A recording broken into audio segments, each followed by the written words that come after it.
नमस्कार, आप सबको इस वीडियो पर फिर से स्वागत है। आप जितने भी भाई और बहन देख रहे हैं हमारे इस वीडियो को, आपके लिए हम वीडियो एक लेके आए हैं निर्वाचन से। जो आपको 20 प्रश्न है जो पीछे जो एग्जाम में सीधे पूछे जाते हैं, उन्हीं प्रश्न को आपके सामने प्रस्तुत किए हैं और ऑब्जेक्टिव के रूप में आपके पास हाजिर किए हैं। अगर आप लोगों को अच्छा तैयारी है तो आप इस टेस्ट सीरीज के माध्यम से इस वीडियो को देख सकते हैं और अपना टेस्ट लगा के, और जितना भी आंसर आए वो लास्ट में आप लोगों को कमेंट में बताना है कि हम इतना सही किए, हम इतना गलत किए। आपको सिर्फ टेस्ट पर्पस और एग्जाम को तैयारी को देखते हुए हम आपको इस वीडियो का सीरीज चला रहे हैं। तो चलिए क्लास शुरू करते हैं। क्लास शुरू करने से पहले आप लोग जितने भी भाई और बहन हैं चैनल पर हमारे हैं, उनको सब्सक्राइब करके और लाइक कर दीजिए, ताकि इससे होता है क्या कि जब भी मैं आप वीडियो बनाऊं बढ़िया, आपके पास चला जाए। तो चलिए शुरू करते हैं आज की क्लास, सरस्वती माता के नाम लिख के। तो चलिए, यहाँ पे आ गया आपका पहला प्रश्न है, भारत में स्वतंत्र और निष्पक्ष चुनाव कराने की जिम्मेदारी कौन सी संस्था की दी गई है। चलिए आपसे पूछा जा रहा है, भारत में जब स्वतंत्र है और निष्पक्ष चुनाव कराना है तो कौन से संस्था का जिम्मेवारी दिया गया। ऑप्शन ए में है आपके पास संसद, ऑप्शन बी में है राष्ट्रपति, ऑप्शन सी में है चुनाव आयोग, ऑप्शन डी में है सर्वोच्च न्यायालय। चलिए दोस्तों, अगर आप लोगों को उत्तर पता है, जितने भाइयों और बहनों को अगर उत्तर पता है तो कमेंट में जरूर बताइए। चलिए, आप सब हमारे फैमिली हैं, आप सभी लोगों के लिए हम यहाँ पे कठिन से कठिन और परिश्रम करके वीडियो बनाते हैं, ताकि आप लोगों को हेल्प हो सके अनदर एग्जाम में। तो चलिए, तो देखिए, भारत में स्वतंत्र और निष्पक्ष चुनाव कराने की जिम्मेदारी दिया गया किसको, चुनाव आयोग की। ऑप्शन नंबर आपका सी राइट आंसर है। चलिए आगे हम लोग बढ़ते हैं दूसरा नंबर प्रश्न पे।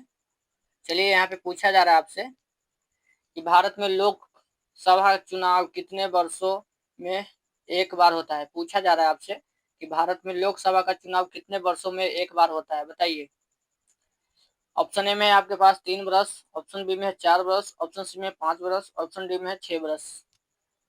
चलिए, आपके पास चार ऑप्शन है, आपको दिए मात्र 5 सेकंड का टाइम। अगर उत्तर जानते हैं तो हमारे कमेंट में आप लोग जरूर बताइए। कमेंट में आप लोग उत्तर जानते हैं तो कमेंट में आंसर अपना जरूर बताइए। तो देखिए, प्रत्येक 5 वर्ष के बाद एक बार चुनाव होता है। Option number C right answer है। चलिए, आपसे पूछा जा रहा है, आप लोग तीसरा नंबर प्रश्न आप लोग पढ़ने का कोशिश करिए। यहाँ पे कहा जा रहा है, भारत में प्रथम आम चुनाव कब हुआ था। पूछा जा रहा है, भारत में पहली बार चुनाव कब हुआ था। ऑप्शन ए में 1947, ऑप्शन बी में 1950, ऑप्शन सी में 1951 से 52, ऑप्शन डी में है 1955। चलिए दोस्तों, आप लोग बताइए उत्तर। चलिए आप लोग चलिए दोस्तों बताइए, अगर उत्तर आप लोगों को पता है, जितने भाई और बहनों को उत्तर पता है, तो आप लोग प्लीज आंसर कमेंट में बताइए। चलिए, तो ये आपका राइट आंसर है, ऑप्शन नंबर सी। 1951 से लेके 52 के बीच में प्रथम आम चुनाव हुआ था, जो निर्वाचन आयोग कहते हैं, उसका आम चुनाव हुआ था, यानी वोटिंग की गई थी। चलिए दोस्तों, आगे हम लोग बढ़ते हैं। चौथा नंबर प्रश्न आपके सामने आ गया है, चुनाव आयोग एक संस्था है। पूछा जा रहा है आप लोगों से, चुनाव आयोग एक संस्था है। ऑप्शन ए में विधायी, ऑप्शन बी में कार्यकारी, ऑप्शन सी में न्यायिक, ऑप्शन डी में संवैधानिक। चलिए आप लोग बताइए, चुनाव आयोग क्या है, कौन सी संस्था, बताइए आप लोग। अगर उत्तर आप लोगों को पता है तो कमेंट में, जितने भाई और बहनें देख रहे हैं वीडियो को, आप लोग जरूर आंसर बताइए। चलिए, अगर आप उत्तर पता है आप लोगों को तो बताइए कमेंट में। तो देखिए, ये है जो आपका चुनाव आयोग है, ये संवैधानिक निकाय है। क्या है, ये संवैधानिक संस्था है। ये न विधायिक है, न कार्यकारी है, या न ही न्यायिक है। चलिए आगे हम लोग बढ़ते हैं। चलिए, आगे आपके सामने 5वां नंबर प्रश्न आपके सामने हाजिर हो गया है। आप लोग इन प्रश्न का पढ़ने का कोशिश करिए। चलिए, यहाँ पे पूछा जा रहा है आप लोगों से, भारत का मुख्य चुनाव आयुक्त किसके द्वारा नियुक्त किया जाता है। पूछा जा रहा है, भारत का मुख्य चुनाव आयुक्त हैं, जो चुनाव कराते हैं, उनको किसके द्वारा नियुक्त किया जाता है। चलिए बताइए। चलिए दोस्तों बताइए, ऑप्शन ए में प्रधानमंत्री, ऑप्शन बी में लोकसभा के अध्यक्ष, ऑप्शन सी में राष्ट्रपति, ऑप्शन डी में है सर्वोच्च न्यायालय। चलिए, भारत में मुख्य चुनाव आयुक्त का नियुक्ति किसके द्वारा कराया जाता है, आप लोग उत्तर पता है तो आप लोग बताइए। भारत में निर्वाचन आयोग के जो मुख्य चुनाव कराया जाता है उनको किनके द्वारा नियुक्त किया जाता है? चलिए, उत्तर पता तो आप लोगों को 5 सेकंड का टाइम दिए हैं, आप लोग बताइए कमेंट में। चलिए बताइए। तो ये देखिए आपका राइट आंसर है ऑप्शन नंबर आपका जाके सी। ये राष्ट्रपति हैं जो भारत के मुख्य चुनाव आयुक्त के नियुक्ति करते हैं। चलिए आपके पास छठा नंबर प्रश्न आपके सामने हाजिर हो गया है। चलिए इन प्रश्न का पढ़ने का कोशिश करिए। भारत में कुल कितने चुनाव आयुक्त हो सकते हैं? पूछा जा रहा है भारत में कुल कितने चुनाव आयुक्त हो सकते हैं? ऑप्शन ए में केवल एक, ऑप्शन बी में अधिकतम 3, ऑप्शन सी में अधिकतम 5, ऑप्शन डी में कोई नहीं। चलिए बताइए भारत में कुल कितने चुनाव आयुक्त हो सकते हैं? आंसर बताइए आप लोग। चलिए उत्तर पता है तो आप लोग बताइए। तो देखिए भारत में कुल कितने चुनाव आयुक्त होते हैं? तो ऑप्शन नंबर आपका बी यानी अधिकतम 3 होते हैं। कौन होते हैं? अधिकतम 3। चलिए आगे हम लोग बढ़ते हैं। और हाँ, कमेंट में आंसर आप लोगों को बताते रहना है। इससे ये फायदा होगा कि आप लोगों का आईक्यू लेवल बढ़ेगा और सोचने का क्षमता भी बढ़ेगा। चलिए, और ये पूछा जा रहा है राज्य विधानसभा का कार्यकाल कितने वर्षों का होता है? चलिए यहाँ पे पूछा जा रहा है राज्य विधानसभा का कार्यकाल कितने वर्ष होता है? ऑप्शन ए में है 4 वर्ष, ऑप्शन बी में 5 वर्ष, ऑप्शन सी में 6 वर्ष, ऑप्शन डी में 7 वर्ष। चलिए राज्य विधानसभा का कार्यकाल कितने होते हैं सदस्यों का बताइए। चलिए 5 सेकंड का आप लोगों का टाइम दिए हैं। अगर उत्तर आप लोगों का पता है तो बता सकते हैं कमेंट में। चलिए, तो ये देखिए आपका right answer option number C. देखिए लोकसभा का सदस्यों का कार्यकाल तो 5 वर्ष रहता है, लेकिन राज्य विधानसभा का कार्यकाल 6 वर्ष रहता है। ऑप्शन नंबर आपका सी राइट आंसर है।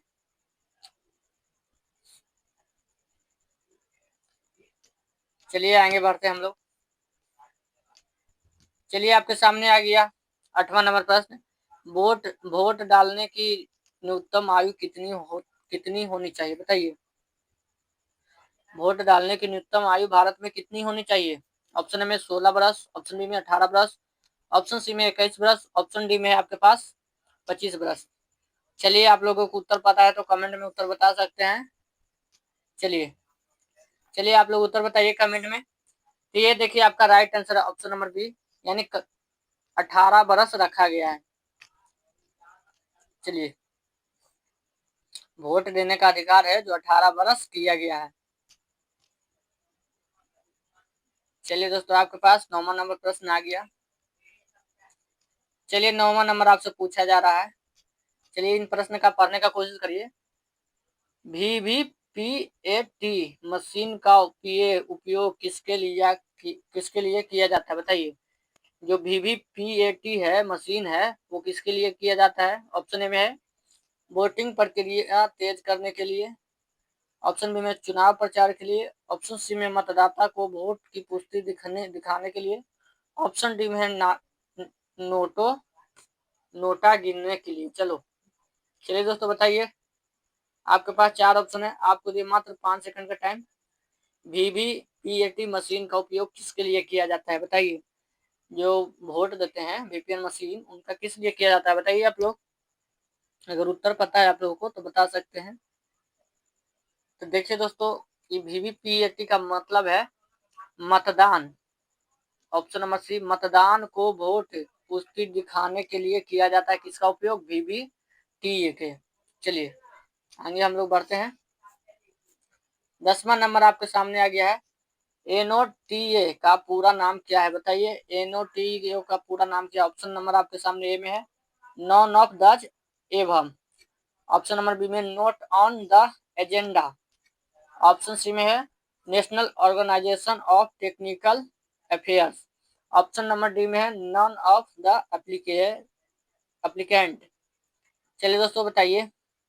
उत्तर पाता है तो आप लोग बता सकते हैं कमेंट में। इसका आपको दिए मात्र 5 सेकंड का। जितने भी भाई और बहनें देख रहे हैं उन सभी से आग्रह है कि कमेंट में आंसर बताइए। और अभी तक आप लोग चैनल को सब्सक्राइब नहीं किए तो सब्सक्राइब कर लीजिए चैनल को और नोटिफिकेशन को ऑल कर लीजिए ताकि वीडियो अपलोड करें तो आपके पास पहुंच जाए। तो देखिए एनओटीए का फुल फॉर्म हुआ आपका जो आपका है ऑप्शन नंबर सी नेशनल।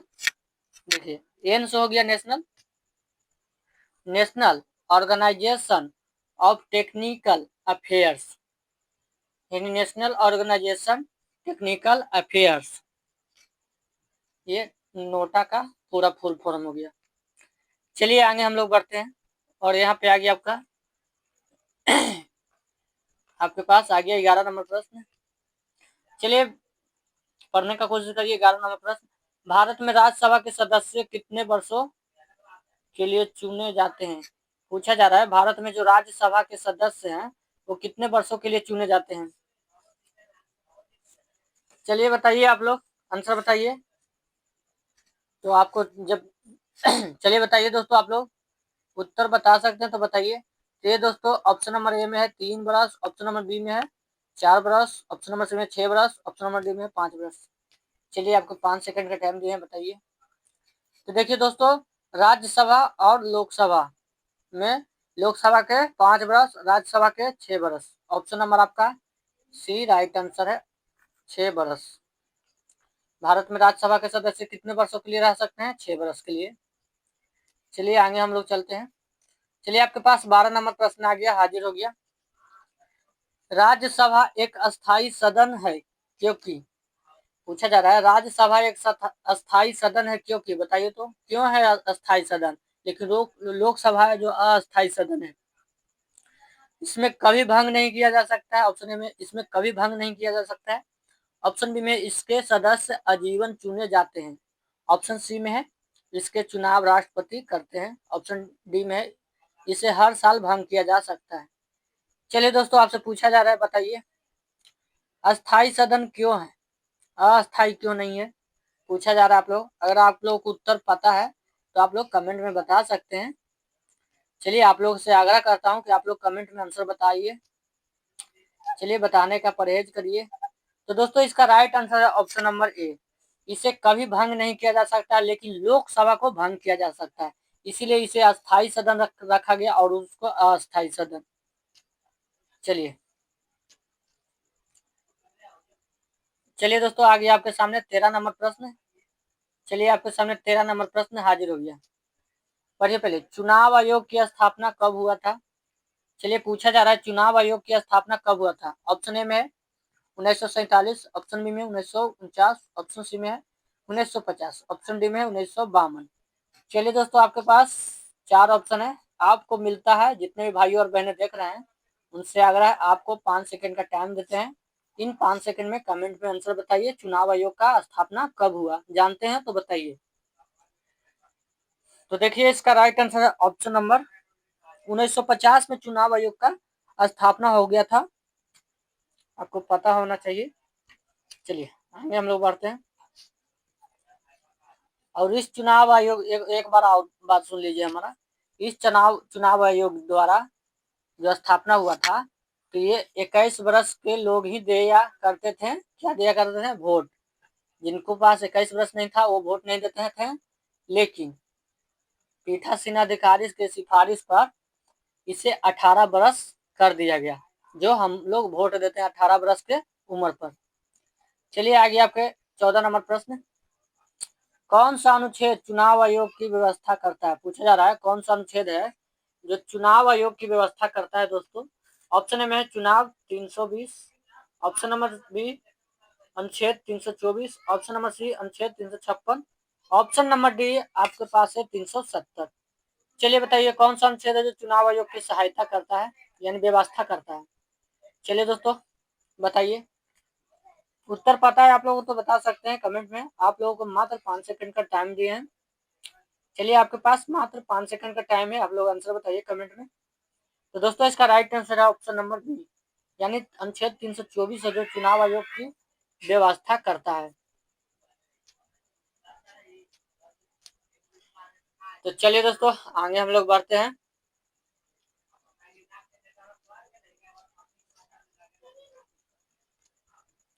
चलिए दोस्तों आगे हम लोग चलते हैं क्वेश्चन की ओर। चलिए आशा करता हूं कि आप लोगों को पूरा समझ में आ रहा होगा, और समझ में आ रहा है तो आप लोग प्लीज चैनल को सब्सक्राइब और लाइक करिए। चलिए आपके पास 15 नंबर प्रश्न आ गया है, ईवीएम का पूरा नाम क्या है दोस्तों, आप लोग बता सकते हैं? ईवीएम का पूरा नाम क्या है आप लोग बताइए। चलिए ऑप्शन ए में electronic voter machine, option B में electronic voting machinery, option number C में electronic voting machine, option number D में इलेक्ट्रॉल वोटर मशीनिज्म। चलिए आप लोग बताइए। इंग्लिश वीक है, आप लोगों से निवेदन है कि थोड़ा बोलने में दिक्कत है, लेकिन आप लोग बता सकते हैं कमेंट में। चलिए दोस्तों बताइए ईवीएम का फुल फॉर्म इलेक्ट्रॉनिक। चलिए आप लोग बताइए।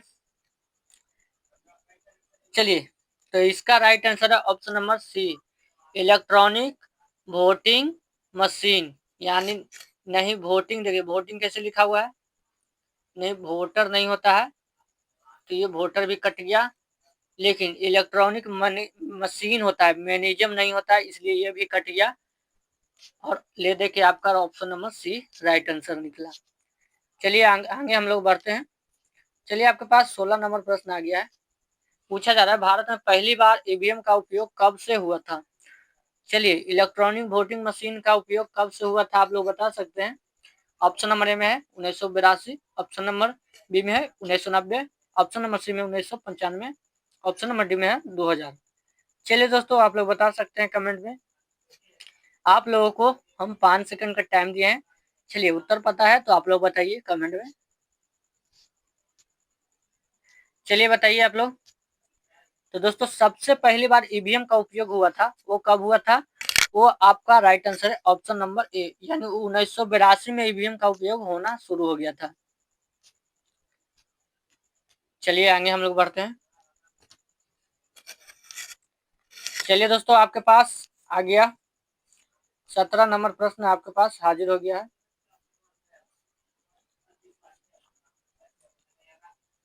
चलिए 17 नंबर प्रश्न का पढ़ने का कोशिश करिए।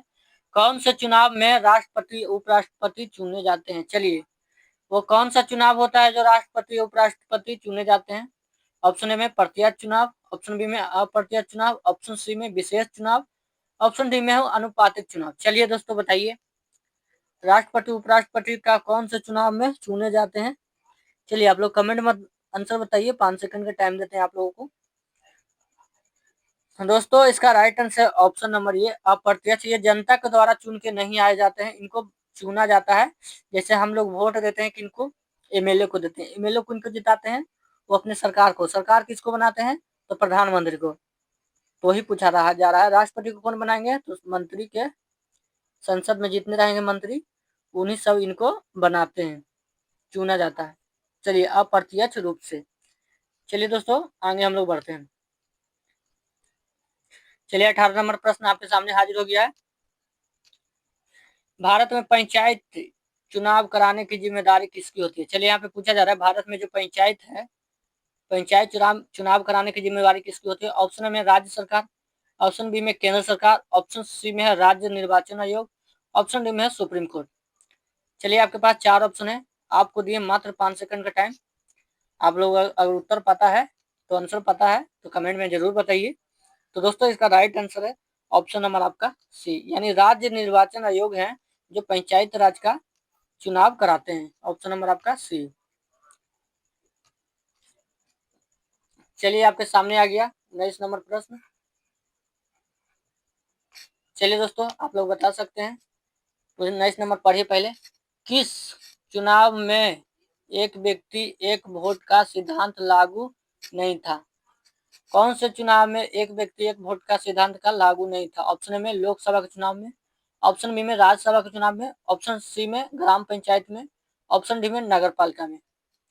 चलिए आपके पास 4 ऑप्शन है, अगर उत्तर आप लोगों को पता है तो बताइए किस चुनाव में एक व्यक्ति एक ही वोट का सिद्धांत लागू नहीं हुआ था। चलिए लागू अभी तक नहीं हुआ है, बताइए उत्तर पता है तो बताइए। लिखिए इसका राइट आंसर है ऑप्शन नंबर बी, ये राज्यसभा के चुनाव में एक व्यक्ति एक वोट का सिद्धांत लागू नहीं होता है। चलिए आगे बढ़ते हैं हम लोग। चलिए 20वां नंबर प्रश्न आपके लिए रहा, और ये 20वां नंबर प्रश्न आपके सामने HW के लिए रहा है। किस क्षेत्र में उपचुनाव कब होते हैं आप लोगों को बताना है, और जीके जीएस स्टडी ऑफिशियल से आपको जुड़ कर रहना है। इससे यहाँ पे आपको जीके जीएस स्टडी का संपूर्ण ज्ञान मिलेगा। इसके लिए आपको करना कुछ नहीं है, चैनल को सब्सक्राइब और लाइक और शेयर करना है। क्या करना है? चैनल को सब्सक्राइब, लाइक और शेयर करना है। चलिए आज के लिए बस इतना ही रहने देते हैं। धन्यवाद, थैंक यू। जितने भी भाई और बहन हैं, अगर ये वीडियो अच्छा लगा हो आप लोगों को तो प्लीज चैनल को सब्सक्राइब और लाइक और शेयर कर सकते हैं। चलिए और आइए हमारे नेक्स्ट वीडियो में आपको लिए हम चैप्टर बाय चैप्टर आपको प्रोवाइड करा रहे हैं। ऐसे ही आप लोग वहां पे देख सकते हैं हमारे प्लेलिस्ट में। थैंक यू, धन्यवाद।